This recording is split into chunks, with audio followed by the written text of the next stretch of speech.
प्यारे बच्चों, आज का विषय है रस। रस क्या है पता है आप लोगों को?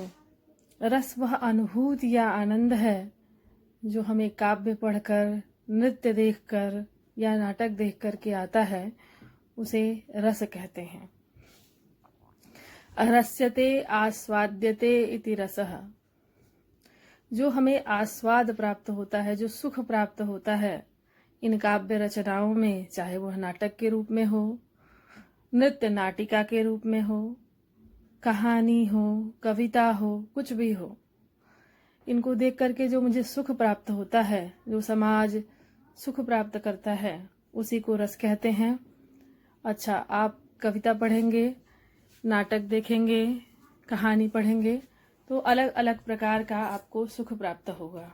कभी आपको गुस्सा आएगा, कभी आपको प्यार आएगा, कभी आप में उत्साह जगेगा, कभी आप दुख का भी अनुभव करेंगे और उस दुख में भी आपको एक अलग प्रकार का सुख, एक अलग प्रकार की सांत्वना, एक सुख का अनुभव होता है। वही रस है। नाटक में कुल 8 रस माने गए हैं, क्योंकि शांत रस का अभिनय नाटक में नहीं किया जा सकता, इसलिए शांत रस को नाटककारों ने रस नहीं माना है। परंतु बाद के आचार्यों ने हिंदी में 2 और रस माने हैं।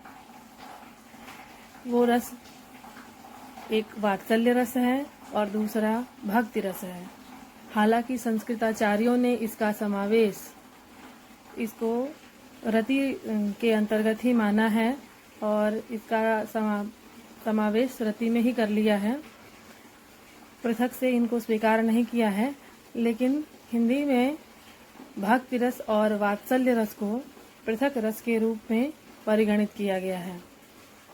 रस के कुल 4 अंग होते हैं, हम लोग जान लें यहाँ पे, फिर पृथक पृथक रसों को अलग अलग प्रकार से पढ़ेंगे हम। विभावानुभाव व्यभिचारी संयोगाद रस निष्पत्ति। विभाव, अनुभाव, संचारी भाव का संयोग के संयोग से ही रस की निष्पत्ति होती है। अब संयोग किससे होता है?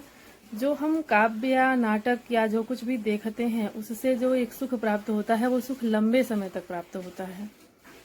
हमने देखा कि प्रेमी प्रेमिका के मिलन को देखा तो वहाँ पर हमें प्यार का अनुभव हुआ, प्रेम का अनुभव हुआ, तो वो श्रृंगार रस हुआ। वह जो अनुभव है वो जो लंबे समय तक रहा, कुछ काल तक, कुछ समय तक रहता है, वो स्थायी भाव कहलाता है।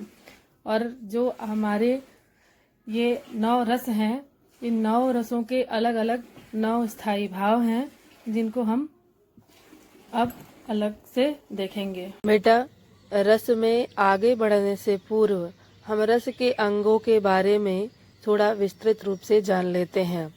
रस के अंग कौन कौन से हैं? रस के 4 अंग हैं, विभाव, अनुभाव, संचारी भाव और स्थायी भाव। विभाव किसे कहते हैं? विभाव वो है, जैसे हम काव्य में, नाटक में जिस पात्र को देखते हैं, जैसे नायक नायिका, जिस पात्र को देखते हैं उस पात्र को आलम्बन विभाव कहते हैं। विभाव भी 2 प्रकार का होता है, आलम्बन विभाव और उद्दीपन विभाव। जो पात्र होते हैं, जो एक्टर होते हैं, उनको आलम्बन विभाव कहा जाता है। और जिस स्थान पर वह कार्य व्यापार संपादित होता है, जैसे मैंने यहाँ उदाहरण वाटिका का, उद्यान का दिया हुआ है। जैसे यदि नायक नायिका हैं तो श्रृंगार रस का उदाहरण है, नायक नायिका हैं तो उनके लिए आलम्बन विभाव, आपका नाटिका, उद्यान कुछ भी हो सकता है। यदि वीर रस का उदाहरण है तो वह युद्ध स्थल भी हो सकता है, उद्दीपन विभाव। कोई भी गुरुकुल का वर्णन है तो वहाँ पर गुरुकुल का जो स्थल विशेष है वह उद्दीपन विभाव हो सकता है। जो स्थान विशेष होता है वह उद्दीपन विभाव कहलाता है और जो पात्र विशेष होते हैं वह आलम्बन विभाव कहलाते हैं। अब दूसरा, अनुभाव। जो पात्र हैं उनकी जो क्रियाकलाप हैं, जो उनकी शारीरिक चेष्टाएं हैं, ना, उसे अनुभाव कहते हैं। तीसरा है संचारी भाव। ये संचारी भाव जो है यह हमारे नायक नायिका के हृदय में अल्पकाल के लिए आते हैं, ये उनके मन में संचरण करते हैं, इसीलिए हम संचारी भाव कहते हैं। जैसे गर्व, हर्ष, जैसे मानिए वीर रस का उदाहरण है तो योद्धा को अपने शत्रु को देख करके गर्व, अभिमान का अनुभव होता है। अगर श्रृंगार रस का उदाहरण है तो अपने प्रिय व्यक्ति को देख करके हृदय में हर्ष के भाव उत्पन्न होते हैं, आदमी पुलकित होता है।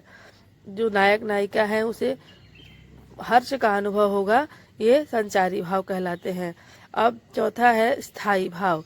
जो भाव दीर्घ काल तक रहते हैं उन्हें स्थायी भाव कहा जाता है। इनकी संख्या 9 है और यही स्थायी भाव 9 रस के रूप में परिणत होते हैं। हम यहाँ देख रहे हैं कि कौन सा स्थायी भाव कौन से रस के रूप में परिणत होता है। रति का श्रृंगार, शोक स्थायी भाव का रस, करुण, हास्य स्थायी भाव का रस, हास्य, उत्साह स्थायी भाव का रस, वीर, भय स्थायी भाव का रस, भयानक, क्रोध स्थायी भाव का रस, रौद्र, विस्मय, विस्मय आश्चर्य को कहते हैं, इसमें मैंने यहाँ पे इसका अर्थ लिख दिया है। विस्मय स्थायी भाव का रस, अद्भुत और जुगुप्सा घृणा को कहते हैं, ये इसका अर्थ है। इसका रस है विभत्स और निर्वेद स्थायी भाव का रस है शांत। इसके अतिरिक्त हिंदी काव्य शास्त्र में 2 रस और माने गए हैं, इन्हें क्रमशः वात्सल्य और भक्ति कहा जाता है। इनका भी स्थायी भाव रति ही है। हम यहाँ प्रथम रस श्रृंगार रस का को देखेंगे। श्रृंगार रस का वर्णन है यहाँ पर, मैंने लिखा हुआ है यहाँ पे ना। इसके 2 भेद होते हैं, संयोग श्रृंगार और विप्रलम्भ श्रृंगार। संयोग श्रृंगार जहाँ प्रेमी प्रेमिका के मिलन का वर्णन होता है वहाँ संयोग श्रृंगार रस होता है। इसकी परिभाषा है कि जब विभाव, अनुभाव और संचारी भाव रति नामक स्थायी भाव से मिलते हैं तो वहाँ संयोग श्रृंगार होता है। संयोग श्रृंगार का उदाहरण है, लता ओट सब सखिन लखाए, श्यामल गौर किशोर सुहाए।